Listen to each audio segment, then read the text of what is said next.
Olá a todos vocês, sejam bem-vindos. Quem está falando aqui é o Dr. Paulo Veiga, sou fisioterapeuta, especialista em quiropraxia, e nós estamos hoje na função de coordenador da Câmara Técnica de Quiropraxia, junto ao nosso Prefeito 1, e sendo assim, nós então faremos o nosso primeiro encontro, haja vista de que nós temos muita coisa para falar, do ponto de vista de como o fisioterapeuta quiropraxista pode, então, fazer a sua preparação para que ele possa desenvolver as suas qualidades, sempre baseado em evidência, sempre baseado nas melhores práticas da quiropraxia, para que nós possamos, então, fornecer aquilo que é o melhor para os nossos pacientes e também para nos protegermos em relação a todos os procedimentos que a gente vai tomar, em relação aos diagnósticos, em relação à avaliação e etc., em relação aos nossos pacientes.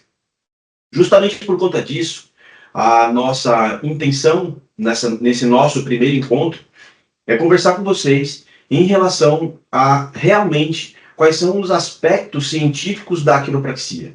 Eu tenho percebido muito que tem muitas pessoas com muitas dúvidas em relação a se realmente a quiropraxia ela faz tudo aquilo que nós falamos que ela faz. Do ponto de vista fisiológico, do ponto de vista anatômico, do ponto de vista biomecânico, e principalmente, gente, do ponto de vista filosófico, tá? Então, existe uma grande diferença entre o fisioterapeuta quiropraxista, que realmente faz quiropraxia, para aquele aluno, para aquele profissional, ou então aquele, vamos chamar assim, de leigos, ok? Que não são fisioterapeutas e que fazem cursos de pequenas durações, por exemplo, ao longo desse nosso grande país.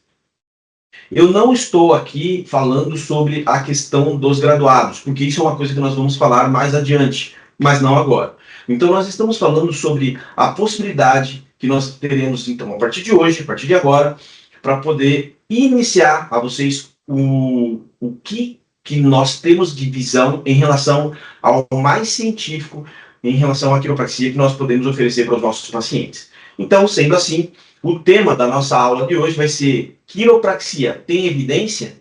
Então esse vai ser um tema bem legal para a gente poder começar a conversar com vocês em relação a esses parâmetros que nós vamos passar para todo mundo. Essa aula, pessoal, eu resolvi fazer uma arrumação nela, visto porque esta aula que eu vou passar para vocês foi uma palestra, uma conferência que eu dei num congresso, foi no Congresso Nacional de Fisioterapia Científica, que aconteceu em Porto Alegre em 2019, se eu não me engano, e lá eu fui incumbido também de falar sobre como que a quiropraxia pode ser vista do ponto de vista científico e se realmente tem ciência baseada nisso tudo que nós vamos falar, tudo bem? Então eu vou, ao longo dos próximos slides, falar para vocês sobre como está o estado da arte em relação à quiropraxia, e no final eu acredito que vai ser uma parte mais importante, claro, toda a nossa aula vai ser importante para você que gosta de fazer ciência e também que gosta e que ama a quiropraxia, mas vai ser uma parte bem importante para você parar para vocês o que é a quiropraxia chamada quiropraxia mais científica do que aquela quiropraxia que nós chamamos de quiropraxia mais vitalista e não deixa de ser tão importante quanto a outra e quanto uma se completa em relação à outra. Tudo bem? Então vamos lá. Bom, vocês estão vendo aqui e eu já começo mostrando para vocês essa imagem, né? Onde essa imagem aqui, ela representa uma obra de Herard Landsberg, e ela se chama Hortus Deliciarum, né? E essa obra é do século XII, e representa a filosofia e as 7 artes liberais. Por que eu comecei falando sobre as 7 artes liberais? Porque existe muita dúvida ainda em se realmente a quiropraxia tem evidência científica. Pessoal, nós, fisioterapeutas, não temos ideia de quanto material científico existe em relação à quiropraxia. Então, muitas vezes, aqueles que falam que a quiropraxia não tem ciência, e principalmente filosofia, juntamente com o seu tripé mais importante, que é a arte, nós temos tanto material que nós não teremos tempo suficiente para mostrar para vocês tudo aqui. Então, muitas vezes, a gente acredita numa coisa que parece ser verdade, mas realmente essa verdade ela pode estar deturpada por conta daqueles dogmas, daqueles paradigmas que a gente acredita e de que, principalmente, aqueles professores que vêm colocando na cabeça da gente. Então essa aula, talvez, seja uma aula muito esclarecedora. E eu comecei falando, então, para vocês apresentando o quadrívio. O que é o quadrívio? O quadrívio era o que era mais utilizado na Idade Média para se mostrar para os estudantes, para se mostrar para os cientistas daquela época, quais eram as importâncias de se estudar um objeto, como, por exemplo, os números, e como transportar a compreensão de como você vai manipular esses números em relação à vida que a gente tem e à vida que a gente leva, nas várias áreas da ciência que a gente tem. Por exemplo, na aritmética, como que você coloca os números em relação aos pensamentos? Como você conseguiria, então, colocar em forma de números aquelas necessidades que te mantêm vivo? O quadrívio, ele também colaborava com a música, no sentido de que uma música, ela tem que ter uma noção, ela tem que ter uma sequência lógica de notas musicais dentro de um período de tempo, numa nota específica, numa quantidade de intensidade específica, para se colocar, então, numa obra que a gente vai chamar, então, de música. E isso tudo tem uma sequência lógica de acontecimentos. Então, na vida da gente, tudo sempre tem uma lógica de acontecimentos que deve ser respeitada. Partindo-se do quadrívio, uma geometria, onde você vai poder, então, a partir desse conhecimento, você vai se comprometer a, através dos conhecimentos da geometria, colocar de formas retilíneas, de formas retas, com ideias retas, a mostrar para os alunos, então, o mais próximo do que a gente conhece como verdade. E se afastar das linhas menos retas, menos diretas, assim vamos chamar. E a astronomia, para que a gente possa compreender, também através dos números, como que nós conseguimos relacionar aquilo que parece que não tem relação com aquilo que a gente faz todos os dias em relação à nossa vida e em relação à manutenção da vida. E isso tudo, pessoal, eles eram ensinados logo depois de o aluno aprender sobre o trivium. E o que é o trivium? Então, na verdade, o que a gente vê, a grande maioria dos pacientes, a grande maioria das pessoas, eles só observam e eles veem, principalmente nessa época nossa, que nós temos hoje, de redes sociais, onde muitas pessoas falam muitas coisas. Então, nós partimos da gramática.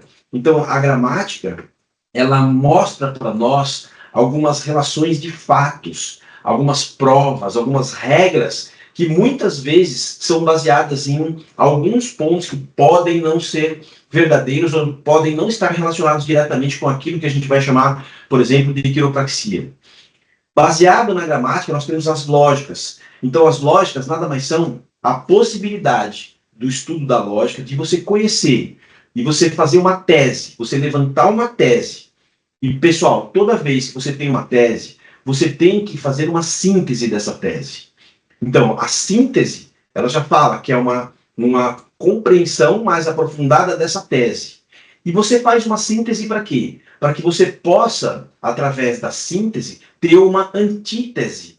Então, essa antítese é para você ou comprovar aquela tese, ou para você rechaçar aquela tese. Fazendo, então, com que você tenha, então, um discurso de contradições e de causa e efeito que te levem ao mais próximo da verdade possível. E, finalmente, a retórica. E é exatamente a retórica, onde nós vemos muita crítica, através de poucas provas, poucas persuasões voltadas realmente baseadas em evidência.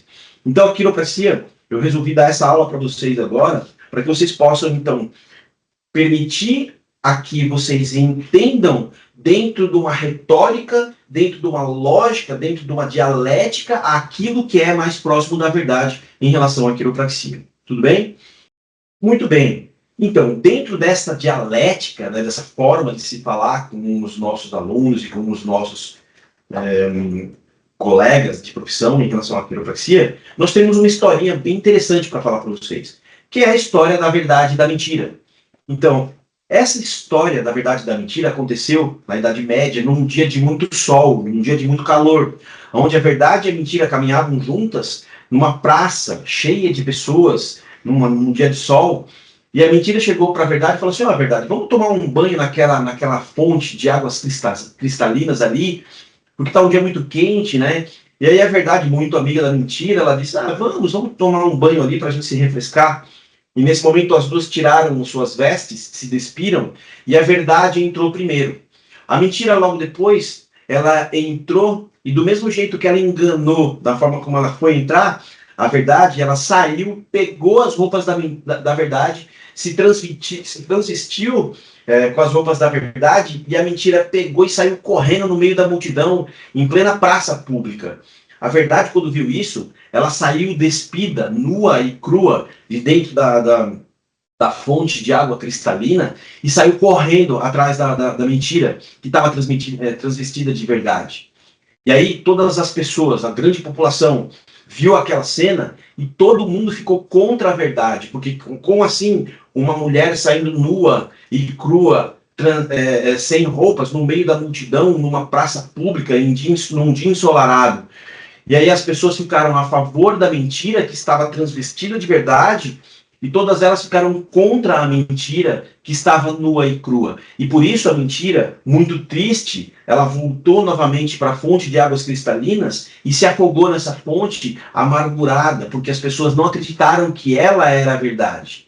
A moral da história aqui para nós, pessoal, nos leva a entender de que muitas pessoas falam muitas coisas em relação às evidências sobre a quiropraxia, porém elas não têm dados suficientes para que ele possa compreender que a verdade ela está despida, nua e crua e transitando normalmente no nosso meio, em praça pública, em um dia ensolarado, e a gente não está percebendo. E é muito fácil você ficar a favor da mentira, porque essa mentira ela está transvestida de verdade. Então a gente tem que tomar muito cuidado em relação a tudo que a gente vai falar sobre será que a quiropraxia realmente tem evidências ou não. Tá claro?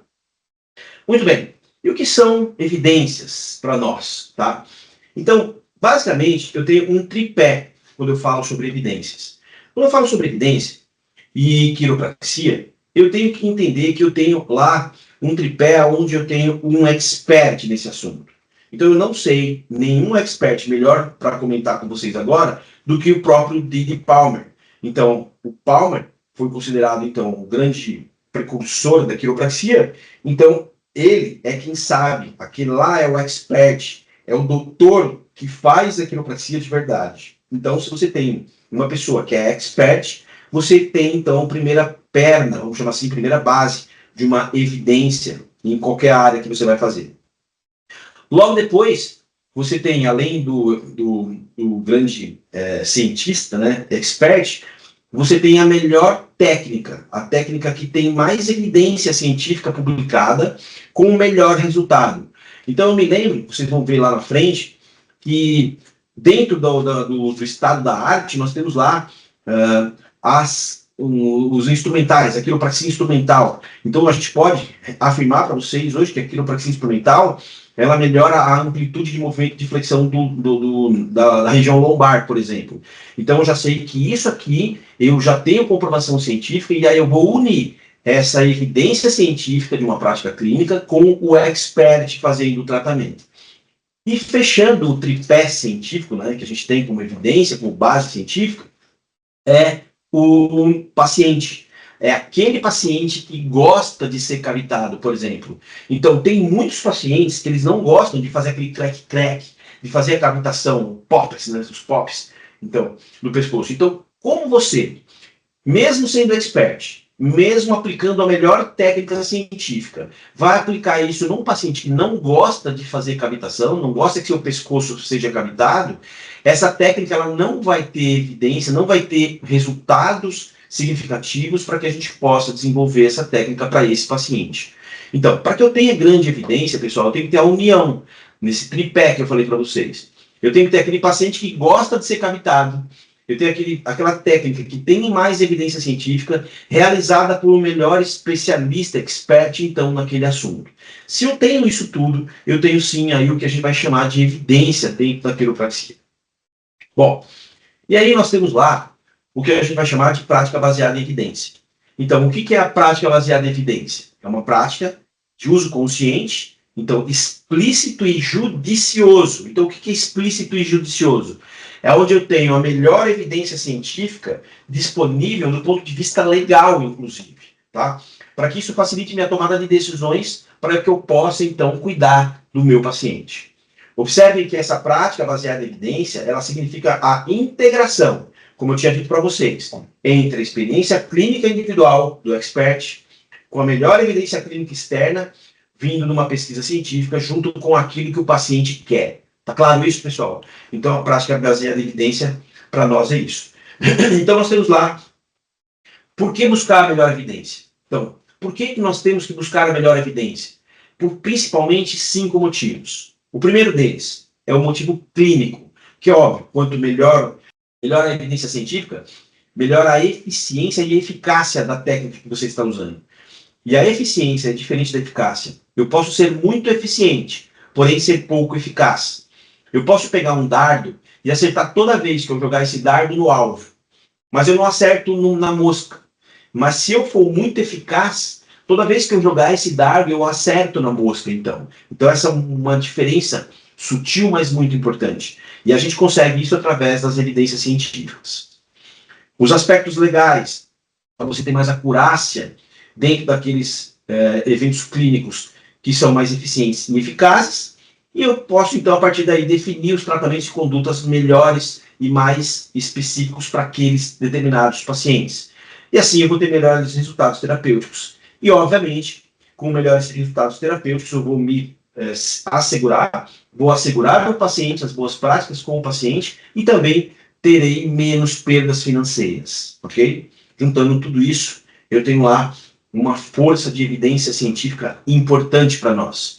E aí, se eu juntar a força de evidência científica com o grau de recomendação, é assim que nós vamos, então, mostrar para vocês como foi que nós fizemos essa revisão de literatura, revisão em relação às evidências da quiropraxia. E aí nós vimos lá qual era a força de evidência científica, que era a qualidade e a confiabilidade da informação gerada por um ensaio clínico aleatório, randomizado, multicêntrico, envolvendo um grande número de pacientes, que é diferente daquela proveniente de relatos de casos clínicos isolados, por exemplo, ou de pesquisa de animais em laboratório, ok? E os graus de recomendação, pessoal, onde eu tenho lá o grade, né, que é o assessment, então a avaliação, o desenvolvimento e a evolução, a evolução do quadro clínico desse paciente. E os métodos, né, onde que a gente vai dividir, então, se o método ele tem uma qualidade alta, uma qualidade moderada, uma qualidade baixa ou uma qualidade muito baixa de resultados. E, ainda por cima, finalizando esse pensamento, os níveis de evidência, tá? Então, nós utilizamos, então, esses níveis de evidência, onde prestem bem atenção, isso eu vou usar bastante depois. O nível 1 e o nível 5, onde o nível 1 eu tenho uma melhor, vamos dizer assim, confiabilidade nesses resultados, então, pelo menos uma revisão sistemática, ou múltiplos ensaios clínicos randomizados, e o nível 5 é onde eu tenho, vamos chamar assim, de menor confiabilidade científica, vamos chamar assim, mas eu tenho opiniões de autoridades respeitadas, baseadas em experiências clínicas, estudos descritivos, e então, ou relatos de comitês de experts, ok?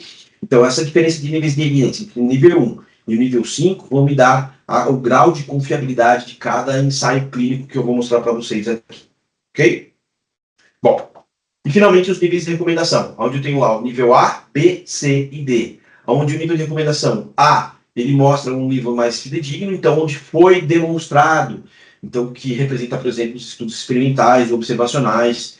O nível de recomendação B seria é provável que isso aconteça. O nível de recomendação C há indícios de que isso pode acontecer, e o nível de recomendação D é que nossa opinião, ou seja, a opinião dos experts, possa levar àquilo que nós estamos achando que é verdade. Ok? Do ponto de vista dos aspectos históricos, isso para nós é muito importante, porque nós, sempre quando vamos estudar qualquer técnica, qualquer área, não só na quiropraxia, mas quando a gente é aluno de fisioterapia, nós temos, baseado, por exemplo, na Lei 11.788, de 2008, a lei dos estágios supervisionados. Então, os estágios supervisionados, eles falam sobre uma prática clínica. Então, nós somos obrigados a fazer atendimentos clínicos ainda quando alunos. E nós temos que respeitar alguns procedimentos quando a gente é aluno ainda, e também, obviamente, profissional. Então, mas a deontologia voltada para o profissional era de responsabilidade da própria pessoa. E quando você é aluno, a responsabilidade da instituição ou do professor que está te orientando. E é por isso a importância de se seguir essas regras científicas que a gente acabou de falar, que são guias que a gente deve respeitar. Ok? E aí, quando a gente fala em quiropraxia, eu tenho lá quais são os pontos mais relevantes para eu poder fazer uma prática clínica segura e eficiente quando eu faço um tratamento utilizando, então, da técnica de quiropraxia. E aí veio na minha cabeça, principalmente, 3 coisas importantes.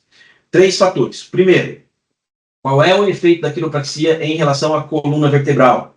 Então, será que a quiropraxia ela realmente muda, melhora a biomecânica, melhora o fluxo neural? Será que a quiropraxia ela tem realmente efeitos benéficos ou maléficos para os nossos pacientes? Segundo, lesões musculoesqueléticas. A quiropraxia é bom para a lesão musculoesquelética, para aquele paciente que apresenta alguma alteração musculoesquelética? E, finalmente, o terceiro ponto, que é a porção somato-visceral. É óbvio, todos sabem que eu trabalho bastante com a quiropraxia somato-visceral e que nós vamos mostrar para vocês que se realmente a quiropraxia somato-visceral existe e como é que ela atua em relação aos nossos pacientes e ver se realmente se isso aí tem evidência, ok? Bom, pessoal, nós fizemos uma varredura no período de junho de 2019 a novembro de 2023 e eu vou mostrar para vocês, então, os resultados a partir de agora. O que nós fizemos, gente? Nós fomos nas principais 4 ferramentas que nós temos de pesquisa, tá? Nós procuramos, então, em Pedro, onde nós utilizamos lá o primeiro conjunto de palavras. Nós utilizamos lá Chiropractic Treatment, então, tratamento quiroprático. Nós procuramos em Pedro. E lá em Pedro, nós verificamos nos últimos 5 anos, ok? Em uma média de 354 artigos, tá? Com essas palavras Chiropractic Treatment. Vocês estão vendo aí que nós tivemos 174 ensaios clínicos, 107 revisões sistemáticas, 7 guidelines, e nos últimos 5 anos nós temos lá 12, 13 e 1 concomitantes aos estudos de ensaio clínico, revisão sistemática e guidelines. Então a gente vê que a gente tem nos últimos 5 anos uma produção que não é tão grande assim. Nós procuramos também no PubMed, ok? No mesmo período, com as mesmas palavras, Chiropractic Treatment, e deu uma média lá de 5.956 artigos. Então a gente fez uma coisa bem geral, uma peneira geral, onde a gente viu também, nos últimos 5 anos, 95 artigos em ensaio clínico, e nos importou como quiropraxia, são 113 artigos em relação à revisão sistemática, nós vimos 12 artigos em relação à guideline e 41 em relação à meta-análise voltados para a quiropraxia. Fizemos na Cochrane também, nas mesmas palavras-chave, quiropraxia e treatment, e nós vimos lá 957 artigos de forma geral, e desses aí, nós vimos lá 883 ensaios clínicos, 64 em revisão sistemática, um guideline prático em relação à quiropraxia e 12 meta-análises em relação à quiropraxia. Bom, eu não vou ficar falando para vocês sobre todos esses artigos, mas eu vou pegar os mais interessantes, os mais importantes, talvez, para alguns pontos que nós julgamos, ok? E vou passar para vocês o que o estado da arte nos fala em relação a isso hoje em dia. Então, tem aqui esse artigo inicial, que foi publicado na Chiropractic Manual Therapies em 2016, mostrando a qualidade das publicações dos ensaios clínicos randomizados, utilizando essa quiropraxia no checklist de consorte. Então, tá lá, nível 1, recomendação A. O que isso significa? Que é uma recomendação boa, um nível de confiabilidade razoável, bom. A qualidade geral dos relatos dos ensaios clínicos randomizados em quiropraxia variou de ruim a excelente, e que eles foram melhorando de 2005 a 2014. Então, olha só que interessante. Esse estudo, ele sugere que a qualidade da notificação foi influenciada pelo ano de publicação e o tamanho da amostra, mas não pelo periódico, fonte de financiamento ou positividade dos resultados. Ou seja, os itens metodológicos fundamentais e a aceitação da conformidade do consorte para tratamentos não farmacológicos foram subótimos. E eles falaram também em algumas recomendações futuras para serem feitas. Ou seja, a qualidade dos ensaios clínicos, de acordo com o checklist do consorte, foram subótimos de 2005 a 2014. Nos últimos 5 anos, na ferramenta Pedro, agora nós colocamos uma palavra a mais. Nós colocamos lá Chiropractic Treatment and Spine. Aí a gente colocou coluna vertebral. Então, antes a gente estava com tratamento quiroprático, agora a gente colocou tratamento quiroprático e coluna. Nós tivemos lá 4 artigos, onde foi um ensaio clínico, 3 revisões sistemáticas e nenhum guideline em relação a Pedro. Em relação a Pedro, esse artigo que me chamou bastante atenção foi um artigo original que mostrou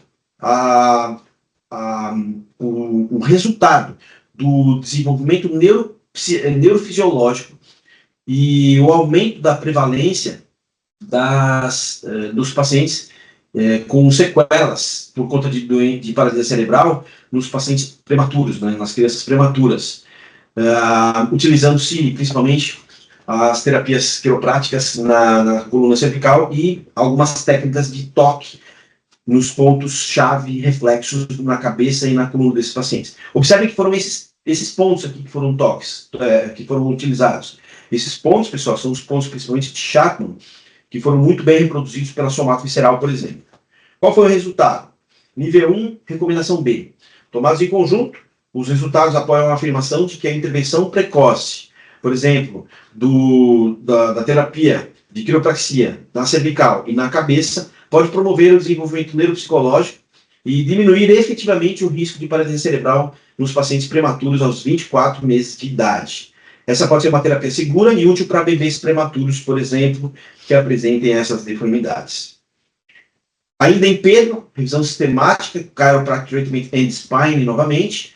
Então, nessas 3 revisões sistemáticas, nós temos lá um resultado de nível 1, recomendação A, onde eles associaram, eles investigaram, isso é bem interessante para nós, pessoal, é a associação dos POPs, da cavitação, daquele barulhinho, do crack, né? Quando ele faz, então a gente faz os ajustes lá da coluna e a dor percebida nos pacientes. Então é um pacto da associação entre o barulhinho e a dor percebida. Eles fizeram uma revisão sistemática com 170 pessoas. Qual foi o resultado desse trabalho? Embora não haja consenso entre os quiropráticos sobre a associação de um estalo audível e o resultado de dor na terapia manipulativa da coluna vertebral, o conhecimento sobre o estalo audível avançou. Essa revisão sugere, então, que a presença ou a ausência de um estalo ele pode não ser importante em relação aos resultados da dor com a manipulação da coluna vertebral. Então, olha que interessante. Se você fizer no vetor correto e ele fizer um estalo, você ouvir o estalo, a cavitação ou não, o resultado vai ser o mesmo. Mesmo se ele fizer a cavitação ou não, o resultado vai ser similar. Eu coloquei esse slide aqui para mostrar para vocês o Dr. Iver Encore. O Dr. Iver Encore, ele é um fisiologista, ele era um fisiologista, e que ele já mostrava, e dentro dos principais livros de quiropraxia, relatando todos os aspectos fisiológicos ou neurofisiológicos que eu acabei de falar para vocês, já desde 1988. Então, esse conhecimento ele não é novo para nós. Então, a gente sabe que se a gente fizer uma cavitação, um ajuste em um determinado nível da coluna vertebral, essa cavitação ela pode ser audível ou não, mas os resultados neurofisiológicos vão acontecer, ok? Agora, em Pedro, ainda essa revisão sistemática que nós temos lá, nós temos a análise neurofisiológica funcional da coluna, e eles perguntaram assim, existe efeito da manipulação da coluna sobre o cérebro? E eles fizeram, então, uma revisão sistemática da literatura. Olha que interessante esses resultados. Nós tivemos lá, dos 1.514 artigos, foram incluídos, principalmente 18, né, em relação àquilo para si, em relação aos objetivos do estudo. Desses 18, foram relatados efeitos transitórios de diferentes tipos de função cerebral nos 3 que compararam a manipulação da coluna com uma simulação mais de uma credibilidade incerta. Olha só que interessante. Em indivíduos com dores subclínicas no pescoço e na coluna vertebral ou indivíduos sintomáticos. Ou seja, naqueles indivíduos com dores ou sintomáticos, os resultados parecem que têm alguma alteração. Tá? Porém, essas alterações foram de credibilidade incerta. Nenhum dos 3 estudos de qualidade média ou aceitável investigou os efeitos neurofisiológicos relatados, se eles estavam associados a benefícios clínicos, pessoal. Então, os restantes 10 estudos, geralmente de qualidade baixa ou média, compararam a manipulação da coluna vertebral com um controle inativo ou um outro estímulo físico e relataram de forma semelhante diferenças significativas entre grupos, mas de forma inconsistente. Ou seja, não existe ainda uma consistência muito importante e grande do ponto de vista dos efeitos no cérebro que nós fazemos em relação ao que acontece em relação aos ajustes da coluna vertebral. Ok? Então, eu tenho lá a possibilidade de falar e afirmar para vocês em nível 1, recomendação B, que as evidências disponíveis sugerem que ocorrem alterações na função cerebral em resposta à manipulação da coluna, mas essas são inconsistentes e, às vezes, dentro dos próprios estudos. A relevância clínica dessas alterações, então, é desconhecida e, portanto, prematuro promover o uso da manipulação da coluna vertebral como tratamento para melhorar a função cerebral. Então, observem que ninguém, quando faz um tratamento em quiropraxia, faz o tratamento com o objetivo único e exclusivo de melhorar a condição cerebral, pessoal. Tá? Quando eu falo sobre esses resultados, não significa que a quiropraxia não tenha efeitos. O fluxo neural, e eu vou comentar isso no final, é o que é mais importante para nós, principalmente se nós pensarmos de forma vitalista, pessoal. Ok? Em relação ao PubMed, nos últimos 5 anos, de novo, Chiropractic Treatment and Spine, nós temos lá 370 artigos, sendo 24 ensaios clínicos, 29 revisões temáticas e nenhum guideline. Nós temos aqui um artigo interessante, onde eles estudaram a qualidade dos estudos do cuidado quiroprático e em relação aos exercícios domiciliares nos pacientes adultos com alguma alteração da coluna vertebral, uma disfunção da coluna vertebral. E eles colocaram aqui o like peanut butter and jelly. O que quer dizer isso aqui? Quer dizer que é como se fosse manteiga de amendoim e geleia. Os norte-americanos, quando falam assim, manteiga de amendoim e geleia, é quando eles querem falar alguma coisa que é muito fácil. Porque passar manteiga de amendoim e misturar com geleia é muito comum lá nos Estados Unidos. Então eles quiseram dizer que a qualidade dos estudos que mostraram o cuidado quiroprático, eles influenciam, sim, naqueles pacientes que têm uma idade mais avançada em relação aos exercícios em casa. Então, nível 2, recomendação D. Os adultos mais velhos valorizaram as opções de tratamento não farmacológico que os ajudaram a controlar os sintomas relacionados à coluna, ao mesmo tempo que os capacitaram a manter os benefícios clínicos obtidos após um curso de manipulação e exercícios quiropráticos da coluna vertebral. Ok? Um outro artigo importante, também com o Chiropractic Treatment and Spine, mostrando a influência da flexion de extração nos pacientes com estenose da coluna lombar. Então, um estudo prospectivo, de aberto único, então um estudo piloto. Nível 3, portanto, recomendação D. Qual foi a conclusão? Encontraram uma melhora significativa dos resultados objetivos e subjetivos após um curso pragmático de cuidados, incluindo a manipulação da coluna vertebral em pacientes com dor lombar com estenose. Chiropractic Treatment and Spine, agora com o Cochrane, mostrando a intervenção quiroprática combinada com dor lombar nesses pacientes. Nível 2, recomendação B, foram intervenções combinadas de quiropraxia que melhoraram ligeiramente a dor e a incapacidade a curto e médio prazo para dor lombar subaguda. Porém, atualmente não existem evidências que apoiem ou refutem que essas intervenções forneçam diferença para dor ou incapacidade em pessoas com lombalgia quando comparados a outras intervenções. Prestem atenção, pessoal.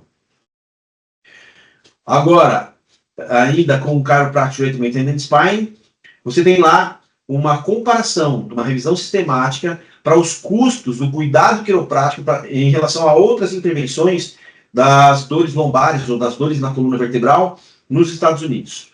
Então a gente pode afirmar, nível 1, recomendação A, com uma fidelidade bastante alta, que os custos foram menores entre os pacientes cuja dor na coluna foi tratada com um tratamento quiroprático.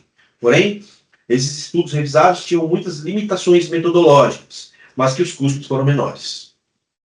Na Cochrane ainda, em relação a Treatment Chiropractic e Spine, mostrando então aqui para vocês sobre os resultados de uma dor lombar aguda e a terapia manipulativa da coluna, ok? Nível 1, recomendação A. Olha só que interessante. A manipulação, ou seja, o ajuste quiroprático, ele não é mais eficaz com dor lombar aguda do que intervenções inertes, simuladas ou com outras intervenções. O ajuste, a manipulação, também parece não ser melhor que outras terapias recomendadas. A avaliação limitada pelo pequeno número de estudos, por comparação, resultado e intervalo de tempo, mostram que esses resultados, eles realmente estão nesse sentido. Pesquisas futuras são necessárias. E olha só o que eles falam. A direção, ou seja, desculpa, a decisão para uma manipulação deve ser baseada nos custos, nas preferências dos pacientes e na segurança do terapeuta, em comparação com outras opções de tratamento. Aqui eu preciso fazer um adendo. Vocês estão percebendo que a maioria dos estudos, principalmente clínicos, ensaios clínicos, eles são de causa e efeito, pessoal. Observem que quando você faz um ajuste, aqui eles estão mostrando a relação que eu tenho da dor aguda na região lombar. E sempre quando a gente fala de dor aguda na região lombar, nós temos uma gama de possibilidades quase que infinitas que possam interferir na dor na região lombar. Então, não é através do ajuste, ou de um ajuste só, quiroprático, que você vai melhorar a dor lombar do seu paciente. Então, toda vez que nós fizermos um tratamento com quiropraxia e a gente faz um ajuste na região lombar, o objetivo principal, gente, não é melhorar a dor de forma direta, e sim melhorar o fluxo neural. Dessa maneira, o que eu tenho para falar para vocês é que esses resultados, quando a gente lê, parecem que são ruins, mostrando que a quiropraxia não tem efeito nenhum, mas esse não é o objetivo principal da quiropraxia, ok? Isso é bem importante para vocês lembrarem. Bom, em relação ainda a Chiropractic Treatment in Spine, agora na PubMed, nós temos lá um artigo bem interessante, mostrando os benefícios e os malefícios da terapia manipulativa da coluna para os tratamentos de dor lombar crônica. Aqui é uma revisão sistemática também, uma meta-análise, um estudo controlado, randomizado. Então, um estudo de nível 1, recomendação A. Mostrou o quê? Que a manipulação produz efeitos semelhantes às terapias recomendadas. E o que são terapias recomendadas? São exercícios de resistência, exercícios aeróbicos, anti-inflamatórios não hormonais e analgésicos para dor lombar crônica. Então, presta atenção. A manipulação, ela produz efeitos semelhantes a tudo isso que eu falei. Então, medicamentos, exercícios e etc. Para dor lombar crônica. Enquanto que a manipulação, ela parece ser melhor do que intervenções não recomendadas. Então, olha só, presta atenção. Os ajustes na coluna do seu paciente, eles são melhores, por exemplo, do que as intervenções não recomendadas. E o que são intervenções não recomendadas? Eles falam lá, massagens e observação. Então, massagem de tecido mole e apenas observar, obviamente, não dá resultado melhor do que os ajustes para melhorar na função a curto prazo dos pacientes com dores lombares crônicas. E aí eles citam também que os efeitos adversos com a manipulação devem ser informados com brevidade. Esse outro artigo, também da Cochrane, mostra a diferença entre a manipulação e a mobilização para dor na cervical, com aqueles pacientes que têm um tratamento que é um tratamento ativo, né, com algum outro tratamento ativo, como exercício físico, por exemplo, ou então um controle inativo, como só observação ou medicamentos. Nível 1, recomendação A. Os achados sugerem que a manipulação e a mobilização apresentam resultados semelhantes. Isso já não é novidade para nós, né, pessoal? Então, a manipulação e a mobilização têm resultados muito semelhantes. E quando a gente faz resultados ou comparação entre os resultados da manipulação e da mobilização, para curto, médio e longo prazo, eles são muito semelhantes. Então você pode optar por fazer. Você não precisa fazer só os ajustes. Você pode fazer mobilização, você pode fazer qualquer outra técnica que envolva alguma outra coisa que não seja o ajuste. Múltiplas sessões de manipulação cervical, elas podem proporcionar melhor alívio de dor e melhora funcional do que certas medicações a curto, médio e longo prazo. Aí é diferente. Nível 3, recomendação B, manipulação cervical versus controle inativo, para dor cervical subaguda e crônica, uma única manipulação mostra que aliviou a dor no segmento imediato, mas não a curto prazo. Então, quando você precisa de melhorar a dor do seu paciente a curto prazo, imediato, parece que para a região cervical, parece que o ajuste é o melhor caminho. PubMed ainda em relação ao Chiropractic Treatment in Spine, um guideline baseado em evidência para o tratamento quiroprático em adultos com dor cervical. Nível 1, recomendação A, a quiropraxia melhora os resultados para o tratamento da cefaleia, da dor cervical aguda e crônica. O aumento do benefício foi demonstrado aqui em vários casos, em que uma abordagem multimodal para dor no pescoço foi utilizada. Nível 1, recomendação A, se verificando aqui um papel de índice de predição clínica. Isso é muito legal. Então, as regras de predições clínicas são muito interessantes para fazer a validação do que você vai utilizar com o seu paciente. Essas regras de predições clínicas são para identificar pacientes com dor no ombro, se eles se beneficiam das manipulações na região cérvico-torácica. Tá claro? Nível 1, recomendação A. Os resultados do presente estudo não validaram as variáveis prognósticas previamente identificadas. Quais eram essas variáveis? Principalmente, manipulação e exercícios versus exercício. Então, vamos lá. Manipulação com exercícios ou só exercícios? Primeiro, aflição clínica. Duração do episódio, menos de 90 dias. O teste de Nier ser negativo. Flexão ativa do pescoço, sem dor, por mais 127 graus. Está medido com o goniômetro. Amplitude de movimento de rotação interna de menos de 53 graus. E os participantes relatando que não estão tomando medicamento de nenhum tipo por causa da sua dor no ombro. Tá? Esses são os índices de predições clínicas para aqueles pacientes que foram feitos esse trabalho para se identificar se eles iriam melhorar com a manipulação cérvico-torácica, ok? Parece que não teve resultados. Eles não validaram essas predições clínicas aqui, ok? Bom, tá terminando já, pessoal. Já tá terminando, tá? Eu sei que é bastante cansativo isso, mas é importante para que a gente entenda isso e entender isso, aplicando isso no que a gente faz com os nossos pacientes. Bom, um estudo mostrando a interdependência da região e que você aplica diretamente a terapia manual e a relação da coluna torácica. Nível 1, recomendação A. Olha que interessante. A manipulação torácica tem mostrado melhora na dor, na amplitude de movimento e na incapacidade em pacientes com alterações nos ombros. Então você já pode afirmar hoje que aqueles seus pacientes que têm dores nos ombros, eles podem ser beneficiados com os ajustes na região torácica dos seus pacientes. Nível 1, recomendação B. A manipulação torácica tem efeito neurofisiológico em oposição a um efeito biomecânico local.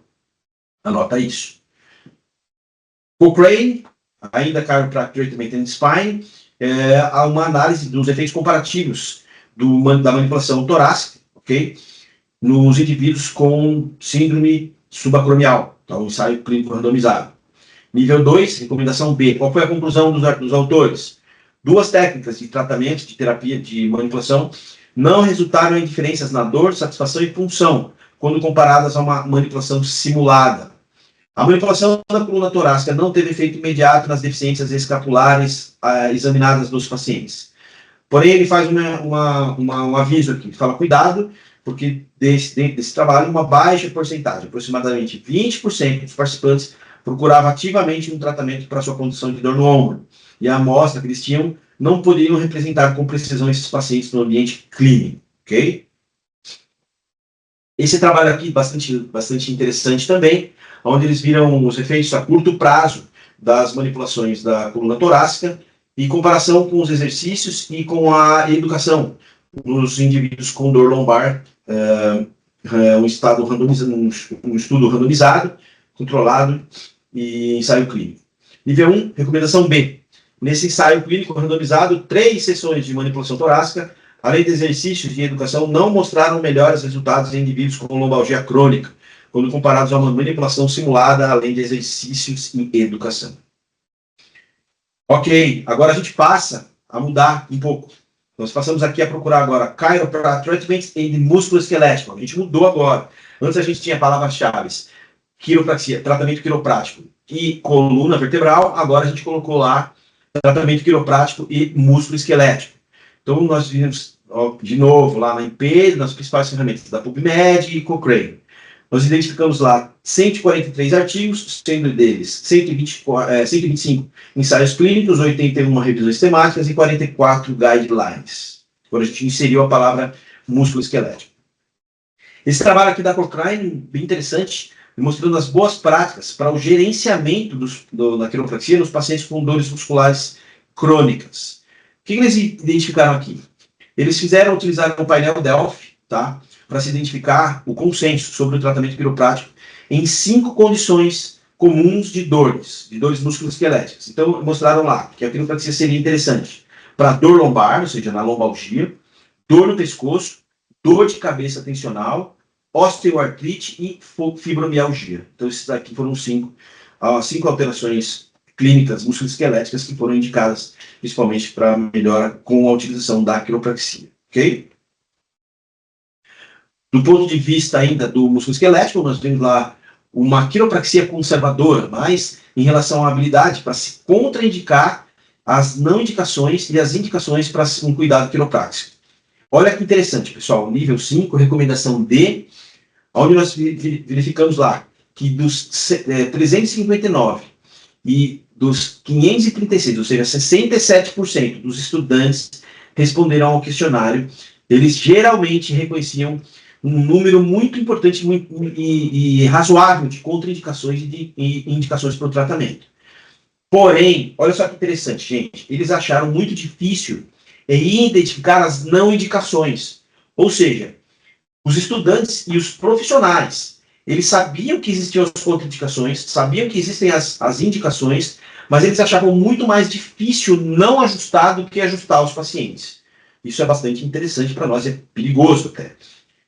E aí a gente observou lá que os estudantes mais conservadores, eles estavam muito mais dispostos a tratar quiropraticamente uma criança de 5 anos de idade sem história de dor nas costas ou doença para prevenir dores futuras, ok, pessoal? E também para prevenir dores de origem não musculoesquelética. Talvez isso porque a quiropraxia vitalista esteja mais embasada nesse sentido. Nível 2, recomendação B. Nós estamos aí com um trabalho mostrando o tratamento quiroprático, os efeitos do tratamento quiroprático, numa prevenção mais primária, né?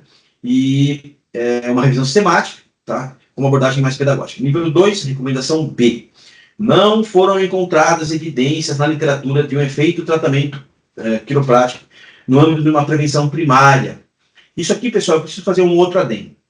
Existe um material que é um manual básico de quiropraxia, onde nós temos lá a publicação feita pela Organização Mundial de Saúde.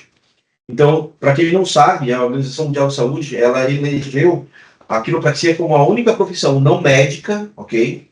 Para que possa levar suporte para a saúde das pessoas que estão em países subdesenvolvidos, países em desenvolvimento, ou seja, junto com a Cruz Vermelha. E o principal embasamento que eles utilizam, pessoal, é porque a quiropraxia melhora a saúde básica das pessoas. Só que quando a gente vai para a literatura, para as revisões de literatura, revisões bibliográficas, revisões sistemáticas, nós não encontramos quase que nenhum embasamento científico mostrando que a quiropraxia, ela efetivamente melhora a saúde básica das pessoas, pessoal. Então isso é muito importante. Quem tem que fazer esses estudos? Somos nós. Nós que fazemos, então, aquela quiropraxia que é chamada de mais vitalista, que temos que fazer os trabalhos para que a gente possa identificar quais são os caminhos a que devem ser seguidos para a gente poder manter esse pensamento, principalmente em relação à nossa ciência que a gente vai desenvolver para os nossos alunos, para os nossos pacientes. Nível 2, ou nível 1, recomendação B, uma prevenção primária em relação ao tratamento quiroprático, uma revisão sistemática. Olha só, a maioria das pessoas foram focadas no bem-estar do que na prevenção de distúrbios musculoesqueléticos ou transtornos relacionados à saúde pública. Então, olha só, por que isso acontece, gente? Porque a quiropraxia, ela é voltada principalmente para o fluxo neural, ela é voltada para que eu possa ajudar, estimular o corpo do paciente a tomar os melhores caminhos, e não para tratar as dores do paciente. Então, talvez seja por isso o motivo de que a gente não consiga melhorar a assistência básica pública, voltado principalmente apenas com a quiropraxia.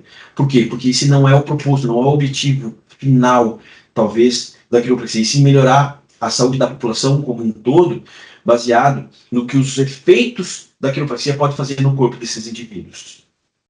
Prosseguindo com o Chiropractic Treatment em musculoesquelético, uma análise da eficácia dos instrumentos assistidos para a liberação dos tecidos moles. Então, a quiropraxia instrumental. Uma revisão sistemática. Nível 2, recomendação A. A literatura que mede os efeitos do EASTM, então, que é uma quiropraxia instrumental, ainda está surgindo.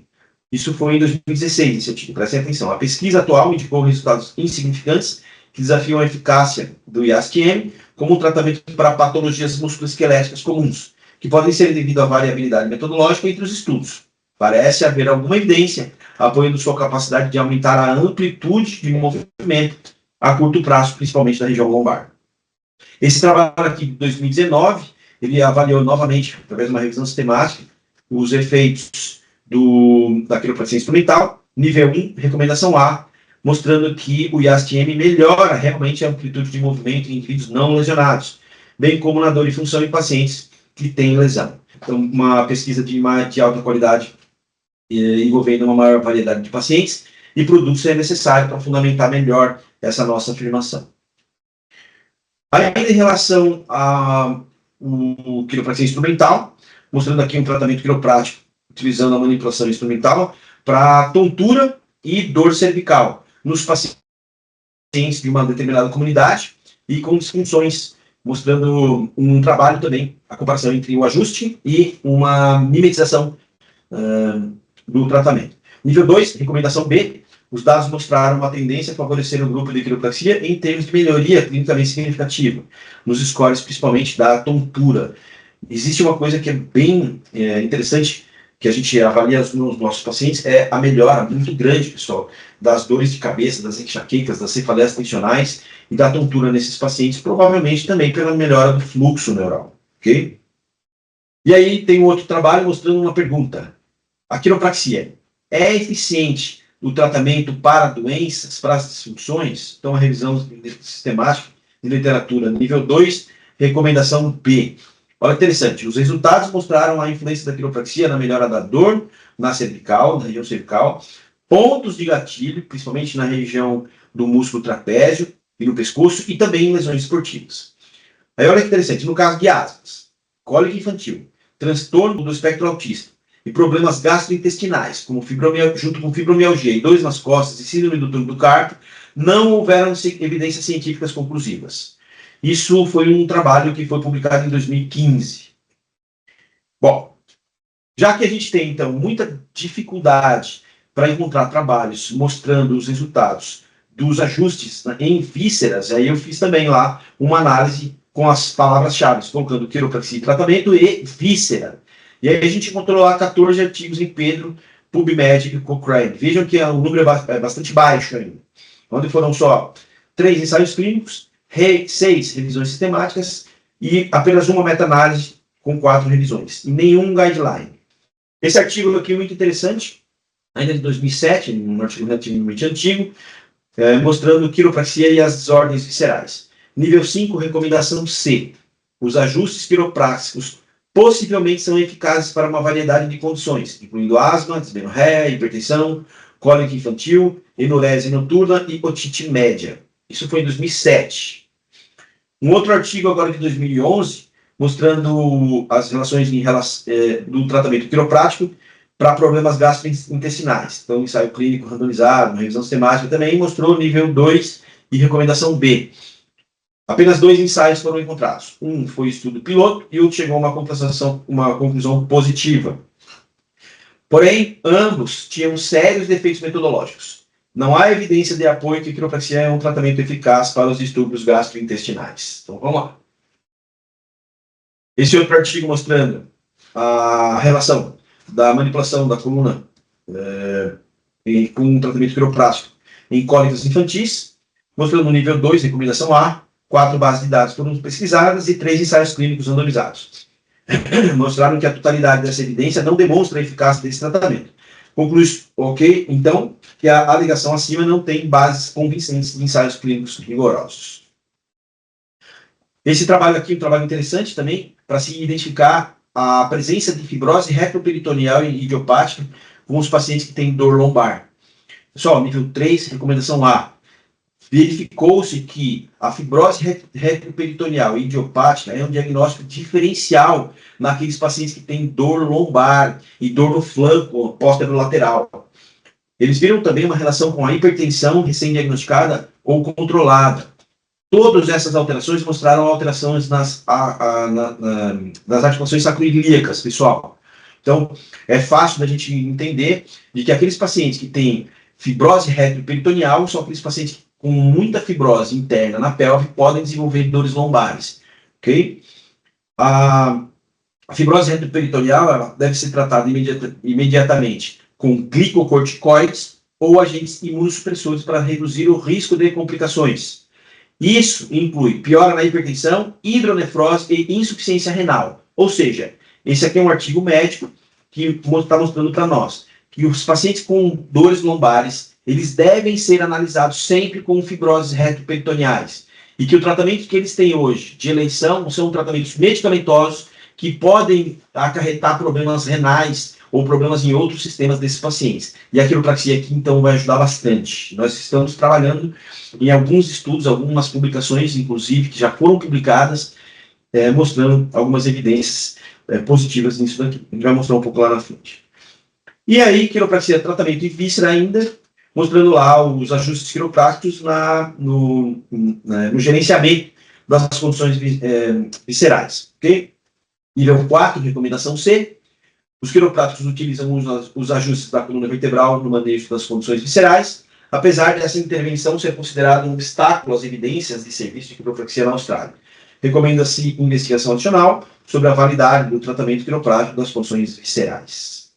E aqui um trabalho que foi publicado em 2017, no jornal importante, numa revista importante, das alterações a curto prazo da algometria, na inclinometria, na estabilizometria e na análise do pH urinário após manipulação na região tóraco-lombar nos pacientes com pedra nos rins.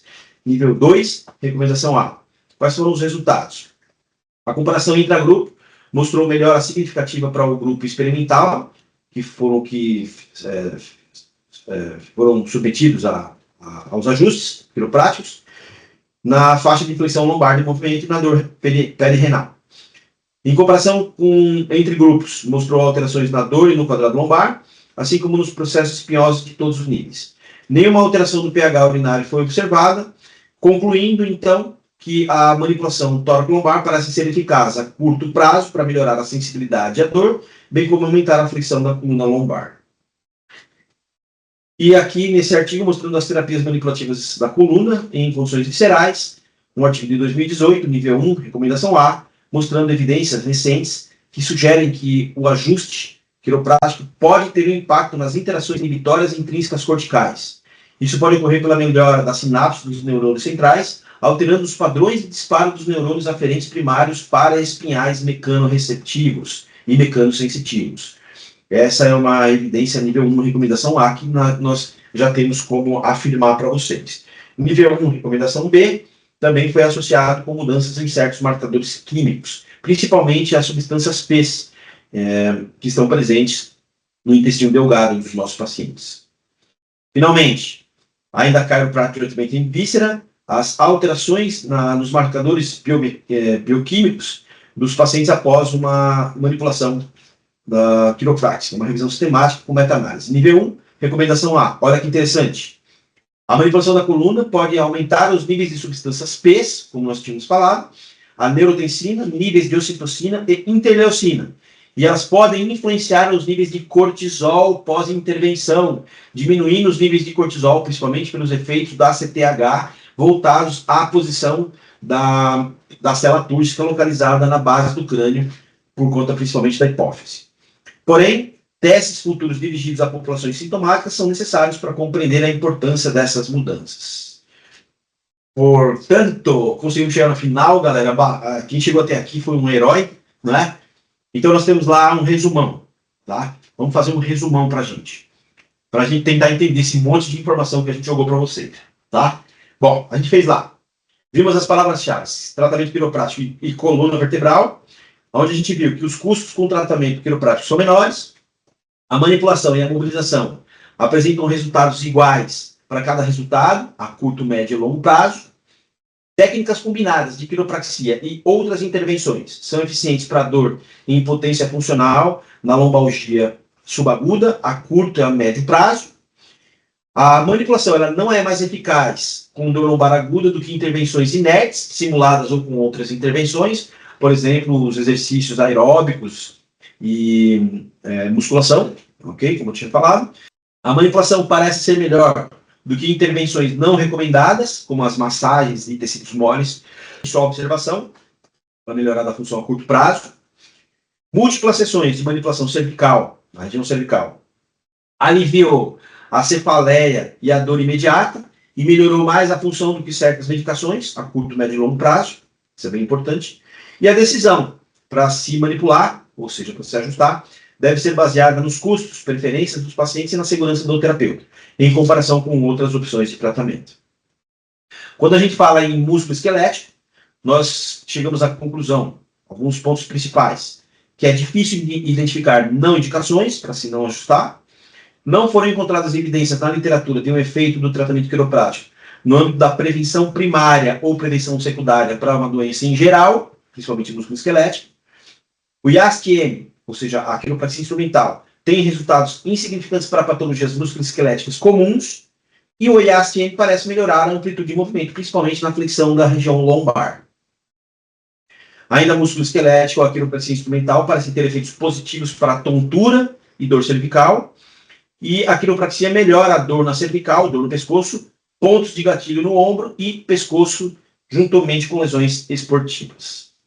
Em relação às vísceras, nós identificamos aqui, como um resumo, que o ajuste quiroprático ele não teve influência nas desordens gastrointestinais e nas cólicas infantis. A fibrose retroperitoneal pode levar a dores lombares, que melhoram com os ajustes quiropráticos, e a manipulação tóraco-lombar melhora a dor perinal ou perineal, e a flexão lombar não altera o pH dos indivíduos. Essa aqui é importante, mostrando com um nível 1 de evidência, que os ajustes quiropráticos melhoram as sinapses dos neurônios centrais, alterando os padrões neurais sensitivos de disparo, principalmente dos neurônios aferentes primários para espinhais mecanosensitivos. E, finalmente, a manipulação da coluna vertebral pode aumentar os níveis de substâncias P, neurotensina, níveis de ocitocina e interleucina e podem influenciar nos níveis de cortisol pós-intervenção. Esses foram os nossos principais resumos e nossas principais percepções em relação à quiropraxia e à evidência. Então, para finalizar, pessoal, eu quero mostrar para vocês aqui, essa aí é a maior indicação que nós temos da utilização da quiropraxia, foi um livro, que é uma diretriz produzida pela Organização Mundial de Saúde. Todos os fisioterapeutas quiropraxistas, eles têm por obrigação conhecer o que está escrito aqui, principalmente não só pelas diretrizes, mas também pela segurança em relação à quiropraxia dos nossos pacientes e nossa segurança também. E esse é um livro que eu vou indicar para vocês, é a verificação da realidade, para que vocês comecem a entender que a quiropraxia, ela não é causa e efeito. A quiropraxia, ela trabalha principalmente com duas maiores energias, produzidas e orquestradas pelo sistema nervoso, que é a inteligência inata e a inteligência universal. A inteligência inata é a inteligência que vai manter a nossa saúde para a vida inteira. Se ela tiver qualquer alteração, qualquer impossibilidade de atuar no nosso corpo, quem vai começar a atuar vai ser a inteligência universal. E o que a inteligência universal faz? Ela vai se utilizar de todas as mudanças, de todos os aspectos dos nossos sistemas, através do nosso sistema nervoso autônomo, através do nosso sistema autoimune, para que a gente consiga manter nossa vida, custe o que custar. E é por isso que vem as tendinites, as sinusites, as artrites, as artroses, os traumas. E aí, sempre, quando você for tratar um paciente se utilizando da quiropraxia, lembre-se, não é causa e efeito. Então, quando você estiver fazendo um tratamento, você vai fazer um ajuste no seu paciente, a dor do seu paciente ela só vai melhorar se você conseguir equilibrar todos os sistemas. Tá claro isso, pessoal? E esse livro é da doutora Heidi Havik, que é muito interessante, vale muito a pena vocês lerem esse livro. E para terminar, nós temos lá alguns relatos dos nossos pacientes, e aí eu falo, tá, então, das duas, ou eu estou ficando maluco, ou então as evidências, ou seja, aquelas pessoas que falam que quiropraxia não tem evidência, tá mentindo, né? Então, das duas, Por quê? Porque os meus pacientes melhoram. Então tá lá, obrigado, superei o meu recorde, sem dores. Tudo certo, 100%. O tratamento deu certo, é outra coisa. Meu lindo, pense numa macumba poderosa. Há 9 meses não menstruava. Esses relatos eles são muito frequentes para quem trabalha com quiropraxia. Tá? Então, ou eu estou ficando maluco dentro do meu consultório, vendo as pessoas melhorarem, e eu estou tendo alguns surtos, né? Ou então aquelas pessoas que não acreditam que a quiropraxia tem resultados, elas realmente não estão próximas do que a gente conhece como verdade. Então, torcicolo, olha lá, tá bem? voltei a trabalhar, corre danado, nunca mais te deixo. Isso é muito interessante, ok? Bom dia, hoje acordei nova, 100% sem dor, não vou te deixar nunca. Olha só que interessante, ó. Por meses fui realizar tratamento particular. Isso aqui é pirangueiro. Além de pirangueiro, tá vendo lá? Nunca mais vai deixar o paciente, tá vendo? O paciente nunca mais vai deixar o terapeuta, não é verdade? Olha só que interessante, ó. O paciente entrou em contato com a gente e falou assim, missão para tu. Preparado? Preparado. Aquela manipulação que tu fez no meu útero deu resultado, porque agora eu tô grávida. Aí o terapeuta, isso aqui não é meu paciente não, tá, pessoal? São pacientes dos nossos alunos, tá? E ele botou lá, tu tá grávida? Nem o terapeuta acreditou, né? Bom, então terminando, era isso que eu tinha para falar para vocês. Espero que eu tenha sido claro. Eu espero que vocês tenham um pouco de paciência e analisem todas as informações que nós falamos agora para vocês de forma crítica, de forma a estudar e se aprofundar mais, cada vez mais, em tudo que nós falamos. E a próxima aula, o nosso próximo encontro que nós teremos, nós vamos falar um pouco agora sobre quiropraxia vitalista e o que é essa quiropraxia vitalista e quais são as bases para boas práticas para que a gente possa ensinar os nossos alunos, ensinar o fisioterapeuta que quer ser especialista em quiropraxia ou aquele que já é especialista, o que ele precisa estudar mais para que a gente possa realmente fazer uma quiropraxia de verdade, uma quiropraxia verdadeira, que se aproxima principalmente dos preceitos que a gente chama de ciência, arte e filosofia, tá bem? Esses aqui são os meus endereços, podem entrar em contato com a gente, eu estou à disposição para que vocês possam perguntar e fazer qualquer comentário, tá bom, pessoal? Então, um forte abraço, estou sempre junto com vocês. Muito obrigado. Eu quero deixar aqui também meu muito obrigado ao presidente, ao nosso presidente, ao Flávio Maciel, grande amigo. O Flávio ele tem feito um trabalho excelente, excepcional, junto às câmeras técnicas, e que isso seja referência em todos os CREFITs do Brasil. Eu tenho certeza que isso vai caminhar para isso. E parabenizar toda a equipe também aqui do CREFIT 1, que de forma muito profissional nos permitem levar essas informações para vocês. Então, aproveitem aquelas informações das câmaras técnicas, participem de todos os trabalhos, porque o pessoal faz um trabalho belíssimo aqui, e eu tenho certeza de que tudo isso nós vamos ter frutos muito, muito importantes em breve, tá bom? Muito obrigado, um forte abraço a todos.